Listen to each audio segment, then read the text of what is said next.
L'éditorial du Figaro. Médaille de plomb par Vincent Trémollet de Villers. Anne Hidalgo s'en est prise il y a quelques jours à ceux qui, plutôt que de vivre l'enthousiasme olympique, c'est au gna gna gna. Cette formule un peu pauvre visait sans doute ces banlieusards qui ne peuvent plus atteindre Paris en voiture, dépendent des humeurs de la SNCF, sont brinque-ballés dans les rames de métro transformées en boîte à sardines et qui, même quand ils enfourchent le vélo, ne savent pas comment franchir la Seine. Le simple usager connaissait le 1 train sur 5 en raison d'un mouvement social, il découvre le 1 pont sur 3 en raison d'un événement sportif. Après le 23 juin et la baignade de notre mer, faudra-t-il traverser le fleuve à la nage ?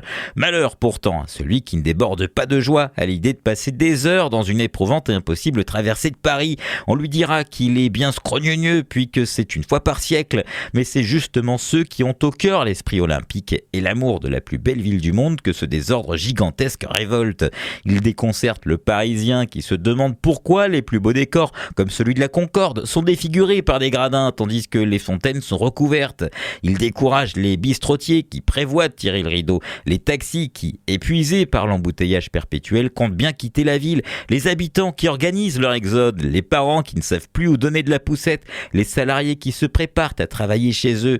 Avec le QR code qui remplace l'attestation de sortie, on retrouve finalement toutes les contraintes d'un confinement. Il s'agit pourtant d'une fête populaire, pas d'une nouvelle épidémie. La faute d'anticipation est manifeste. Paris est en travaux depuis des années, mais on cherche désespérément les grands parkings à l'entrée de la ville, les navettes pour rejoindre le centre, les mobilités douces qui remplaceraient le blocage permanent, l'air vicié par les pots d'échappement à touche-touche, les rues dégradées par un relâchement généralisé, les migrants répartis discrètement à la campagne. Ce tableau pré-olympique est celui d'un déclassement spectaculaire. La maire de Paris mérite déjà une magnifique médaille de plomb.